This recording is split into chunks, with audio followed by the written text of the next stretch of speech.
it seems that letting things be as they are requires some training for for me and probably for other people, because we are so used to act and to change things. And to yeah, that it's not so easy to let things be as they are. And I was wondering, I remember that in one of your videos you said that meditation has nothing to do with awakening or something similar. And I was wondering if some kind of a meditation where when we just rest as awareness and do nothing else can be beneficial to, yes, to train this o- this resting muscle, so to speak. So Okay. yeah, that's my question. Yeah. Good question. So, firstly, I'll start with the second part. Awakening has nothing to do with meditation, because awakening is the insight into the nature of your being. Once you have that realization, then it's not a meditation, it's an insight. So a small example would be when the old fable of you see a snake in the forest, because a lot of these fables are from India. There's a snake in the forest, and they're scared of the snake, and then they realize the snake is a stick. So you've seen the true nature of the snake was actually a stick. That has nothing to do with meditation. But then I try to use the same metaphor, but it's a little bit not quite accurate. Then you go to the forest again and you see another snake, and it's a stick. And then you go the next day and you see another snake and it's a stick. You've had the insight, but the practice is to retrain your whole being to understand more deeply that insight, so it becomes instinctive. Now, it doesn't quite work with the snake metaphor, because it might actually be a snake, but you are never going to be a person. Never. But you will always constantly think that when someone calls your name, you become a person. But the moment before that, there was just an activity. There's just the activity of being. And when someone says, "Hey, Joe," I emerge from this ease of being into a person. And in that moment, you can forget yourself.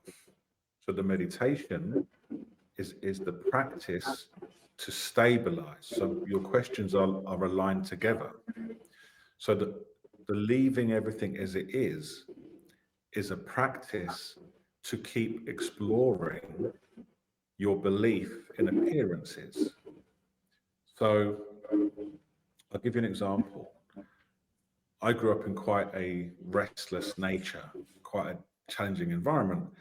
And as an adult, that showed up as impatience, even in the shopping market, the supermarket. There's this impatience for no reason. And I started to leave the impatience as it is. And what you see is that I don't know what's happened there. Maybe there's a timer on the light. Give me 1 second. I'll just finish this point. So what you see is that when you leave that as it is, you see that this appearance arises from your causes and conditions, and then it fades. So if you don't leave it as it is, you never see it fading on its own. You never see yourself dissolving on its own. Because when you act on it, you pump it up, you make it more. And then you believe you make it real, so it becomes real. Does that make sense? I'll see if I can turn the light while you think about it. 1 sec. And in meditation, you can practice that, right? Mm. You can sit where you are and notice a sensation. I want to move. And you can see what happens if you leave that sensation as it is. It doesn't mean moving is wrong, but you see, every time there's this, our day is filled with requests from the mind, and we act on most of them. And that is us following our habitual patterns. What happens if we don't?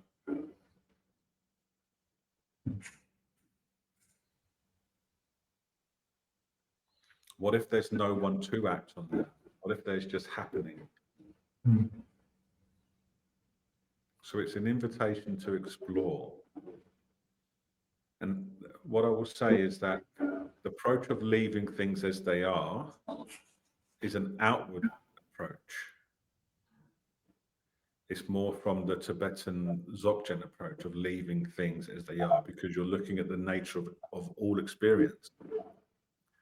The inward approach, which can be easier sometimes for some people, is what if there's no one who is the one who's impatient in my example? It's the same thing. Who is the one who wants this queue to go faster? Can I find them? It's just a different approach to look at the insubstantial nature of the self. And I sometimes say that you can have as an object and a subject. The outward path, you're dissolving the object by leaving things as they are. They arise, abide, and subside. The inward path, you're dissolving the subject. Who is the one who is impatient? And both of these can be explored in meditation, but the insight into your non-existent nature is not a meditative practice. Mm. But as you said that we need repetition, so isn't the meditation a way to train this insight, or at least to maybe to stabilize it or to reinforce it? Let me ask you this question. Why are you asking this question? Well, because in my experience, I see that I'm quickly caught up in, in daily life and thoughts, etc. And if I don't uh, dedicate some time to practice only resting as awareness, then uh, I, I kind of lost this ability to remember that Right. I am not a person or a doer, or you see what I mean? Yeah. But if I ask you now, are you the doer? What's your answer?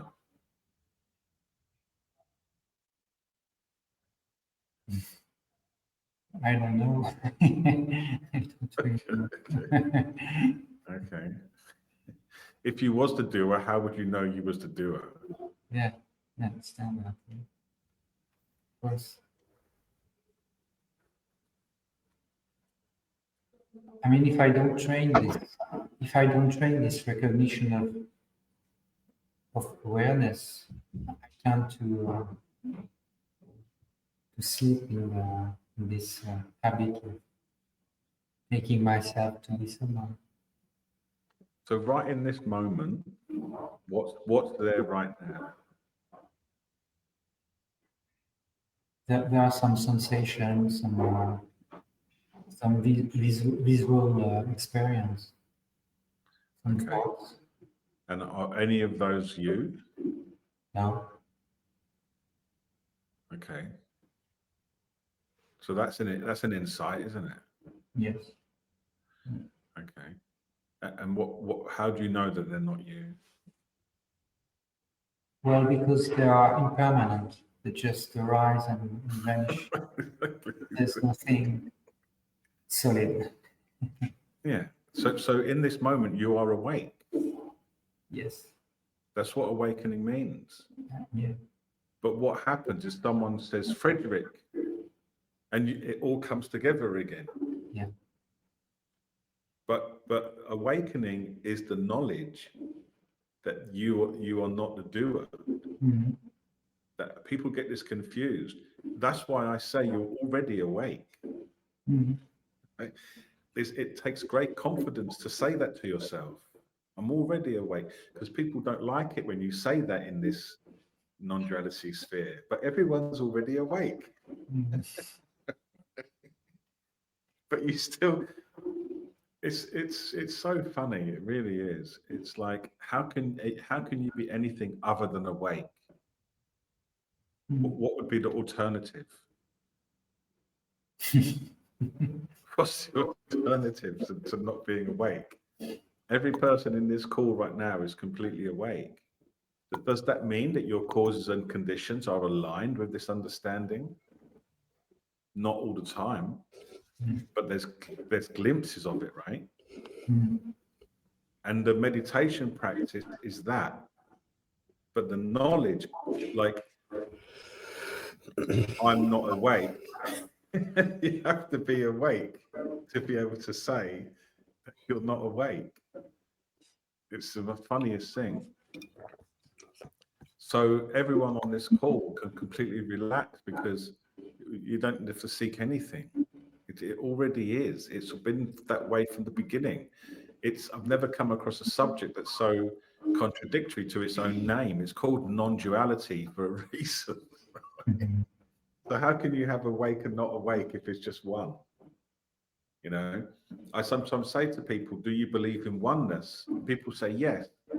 So I say, well, why do you leave yourself out? Why do you leave yourself out? Because the mind is like, well, I'm not included. I've got to do something that's going to take me years and go over all this journey. It's foolishness. Simply, you are awake.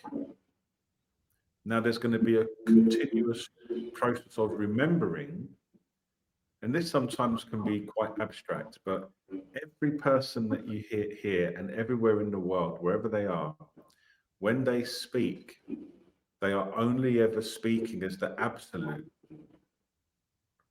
because there is no other way to, there's nothing else that has an I.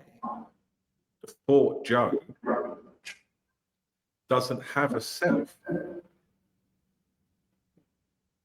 So when I'm going around, I'm thinking, well, where shall I do this call from? There's a bunch of thoughts that make up Joe, but none of them have an I. Only the absolute has an I. And everyone here, when you speak to anybody in the world about their nature, that is the absolute trying to remember itself in an infinite amount of forms. But it's never not awake. The appearance of a person as the absolute that doesn't know they're the absolute doesn't make the absolute unawake. There's only this, there's only this, there's only one way to be. Now, it's a paradox, I will agree, because qualities of your existence change in your own perception as you become more familiar with yourself. So the more capacity you have to leave things as they are, the more ease of being, of presence you will emanate. But that every appearance is unborn, right? In the meditation I read at the beginning, I'm devoid of duality. My form is formlessness. So why does it matter if I sit here and I go, good evening, beloved friends, welcome. Or I go, all right, guys, how's it going today? Do you want to talk about meditation? Like, why does that matter if it's just formlessness? Now, the more meditative qualities do emerge, and I, compared to how I used to be, I exhibit extreme meditative qualities. But compared to someone like Eckhart Tolle, I'm probably very distracting. But just because of my personal quality, but the absolute doesn't care. There's no one's left out. You can be the most fidgety ADHD person, and you're still not left out of the absolute understanding. You can be the most calm person that's ever existed, and you're still not left out. We have perceptions of what we think this looks like, and they're one of the greatest hindrances to understanding our nature as already free. We think something must change. the whole thing is about the unchanging. I am the eternal Shiva. It's not, I'm almost the eternal Shiva, nearly. Or I'm the eternal Shiva tomorrow. So it's just a question of whatever arises, have your inquiry into yourself, thoughts, sensations, questions, discomfort, doubts as they arise, allow them to arise. And they go, "Poof, poof." None of them stay. They only stay if we go, well, let's say a whole bunch of things arise, right? I'm awake, I'm not awake, I've got lots to do, I've done enough already, I could be a teacher, I'm an idiot, right? We can all have those thoughts easily within the same day. And our causes and conditions will tell us which one to hold on to. I'm going to hold on to the doubt. Oh, I haven't got this. And if you're a narcissist, you're going to hold on to, I'm definitely the winner of all of this. But none of them mean anything. They don't even hang around long enough to have meaning. So I'll say one last thing on this. Every appearance that arises, it has two meanings. Its description, some balloons just come up. It's a hand thing, a description, and it says the description, and it says you are awake. So this bottle of water, it says bottle of water, and it says you are awake. This headphone case, it says headphone case, and you are awake. Every appearance, where you go all around the thing, you pick up a spoon, the sound of the spoon from the drawer, you are awake. You get a cup, the feel of the cup, you are awake. The water, you are awake. Everything is telling you this all the time. But it gets confusing when the thing telling you you are awake, its description is you're not awake.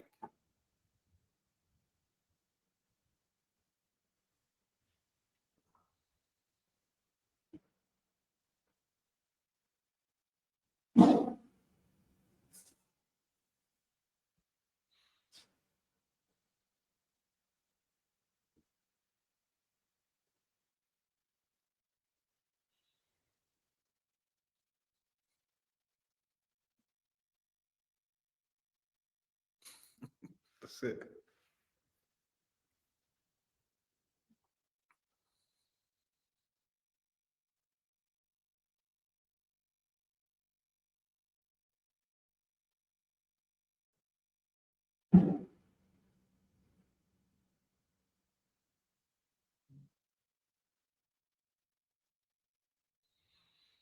One of the most nicest things you can say to yourself is, my mind is my friend. My mind is my friend. Because sometimes it feels like an enemy. We've been trained to feel like an enemy.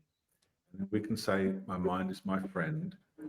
And from there, we can go to my mind is my teacher, Mm. to my mind is liberation.